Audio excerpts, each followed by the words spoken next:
আসসালামু আলাইকুম। কেমন আছেন সবাই? আলহামদুলিল্লাহ আমি ভালো আছি। দেশের যেখান থেকে আমার এই ভিডিওটি দেখছেন আপনাদের সবাইকে অনেক অনেক ভালোবাসা দিয়ে শুরু করছি। আজকে আমি চিকেন পটেটো রোল বানাবো, আর সেজন্য আমি এখানে আলু ম্যাশ করে নিলাম। আর মাংসটাকেও আমি বুকের মাংস সিদ্ধ করে এটাকে ছাড়িয়ে নিয়েছি।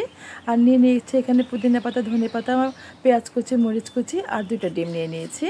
এটাকে সবসময় আমি একসাথে করে ভালো করে ম্যাশ করে নিলাম আলুটাকে, আর মাংসটাকেও চিকন করে ঝুরি করে নিয়েছি।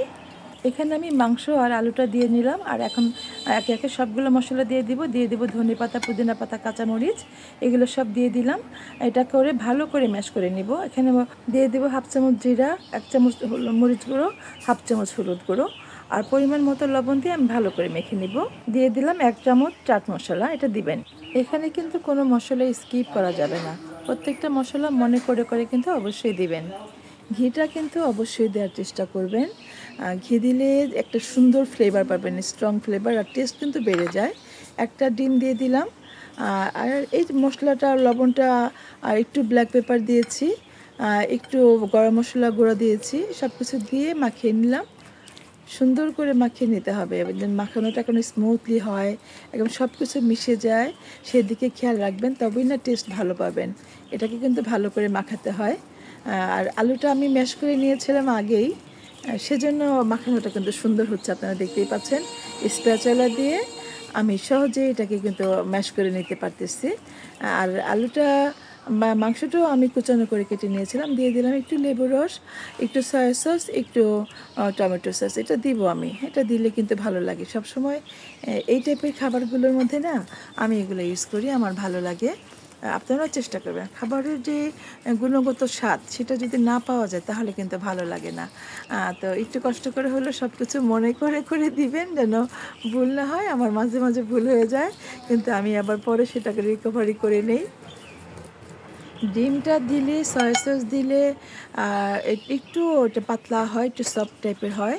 তো এখানে আমি আলাদা করে 2টা ডিম, একটু লবণ, একটু ব্ল্যাক পেপার দিয়ে এটাকে ভাঙিয়ে নিচ্ছি, এটা কোট করার জন্য। চপটাকে কোট করার জন্য ডিমটাকে ভালো করে ফেটে নেবেন, একটু ব্ল্যাক পেপার দিয়ে দেবেন, এতে করে টেস্ট ভালো পাওয়া যায়। ইচ্ছা করলে দিবেন, না হলে না দিতে পারেন। আমার ব্ল্যাক পেপারের ফ্লেভারটা খুব ভালো লাগে। দেখেন আমি কি ভুল করেছিলাম, আমি ব্ল্যাক পেপার আর গরম মশলাটা দিইনি, এখন দিয়ে দিলাম। এই জন্য বললাম যে মনে করে করে সব দিতে হবে, মাঝে মাঝে কিন্তু ভুল হয়ে যায়। তো এই পর্যায়ে একটুখানি, যে বললাম না ডিম দিলে একটু সফট হয়, সেজন্য আমি একটু ব্রেড ক্রাম্বস দিয়ে একটু গড়িয়ে নিলাম, যাতে একটু টাইট হয় এটা। আর এখন এইভাবে এরকম করে রোল করে করে হাতের সাহায্যে একটু তেল মেখে রোল করে করে চামচ দিয়ে করে নেবেন। চামচ দিয়ে করে নিলে আর হাতে মাখাবে না এবং ওয়েস্ট হবে কম। ব্রেড ক্রাম্বসটা কিন্তু অনেক ওয়েস্ট হয়ে হাতে লেগে যায়, তো এই জন্য আমি চামচ দিয়ে করছি। আপনারা একটু হয়তো দেখছেন সাবধানে করতেছি। এটা চামচ দিয়ে করলে আর আপনার ব্রেড ক্রাম্বসটা অনেক নষ্ট হবে না। আর যখনই আপনি হাত দিয়ে করতে যাবেন, ব্রেড ক্রাম্বস অনেক নষ্ট হয়ে যায়, মানে দলা পেকে যায়। তো সেজন্য আমি চামচের সাহায্যে করে নিলাম। দেখেন কত সুন্দর হয়ে গেছে। এইভাবেই করে নেবেন। আমি আবার আরেকটা করে দেখিয়ে দিচ্ছি, কত সহজ। আমি কিন্তু হাতে একটু তেল মেখে নিয়েছিলাম। একটু তেল মেখে নিলে সহজে রোলটা করতে ভালো লাগে, শেপ হয়ে যায় সুন্দর। আমি আবার এটা ডিমে ভিজিয়ে দিলাম, ডিমের মাধ্যমে এটা ভিজিয়ে গড়িয়ে নিয়ে তারপরে আমি এটা চামচের সাহায্যে আস্তে করে উঠে ফেলবো। দেখেন, আর হাতে উঠাতে গেলে কিন্তু অনেকগুলো ডিম লেগে থাকতো। আর এখানে ব্রেড ক্রাম্বসগুলো নিয়েছি, বা একটু বাড়িয়ে নিয়েছি আমি ব্রেড ক্রাম্বস, একটু বাড়িয়ে নিলে কোট করতে সুবিধা হয়। আমার বাসায় যখনই কোনো ব্রেড থাকে বা খাওয়া হয় না, তখনই সেটাকে আমি ভেঙে ব্রেড ক্রাম্বস করে রেখে দিই ফ্রিজের মধ্যে, এতে করে এটা অনেক ভালো থাকে। এটা কিন্তু খুবই দরকার হয় আমার। দেখলেন তো, আমি আরেকটা করে নিলাম, কত সহজেই করা যায়। এইভাবে আমি সবগুলো করে নিয়েছি, দেখেন সহজেই হয়ে গেছে। আর এরকম করে করে নেওয়া কিন্তু খুবই সহজ, কতগুলো রোল হয়েছে, আর বাসায় সবাই মিলে খাওয়া যাবে। ইচ্ছে করলে এইভাবে যে জিপার লক ব্যাগের মধ্যে করে আপনি ডিপ ফ্রিজে রেখে দিয়ে খেতে পারেন, কিন্তু আমি এই খাবারগুলো ফ্রেশ খেতে পছন্দ করি। আমি ফ্রিজে রেখে খাই না। আমি একবার রেখে খেয়েছিলাম, কিন্তু সেই মানে আসল যে টেস্ট, মজা, সেটা আসলে পাওয়া যায় না। যার জন্য একটু কষ্ট হলেও আমি তা ইনস্ট্যান্ট করে খেতে পছন্দ করি। আমি যখন বানাই তখনই খাই, আমি এটা রেখে দিই না। আপনার ইচ্ছে করলে রেখে দিতে পারবেন, কিন্তু এই যে দেখেন, আমি এই যে বোলের মধ্যে একটুখানি হাত দিয়ে এইভাবে মারিয়ে নিচ্ছি।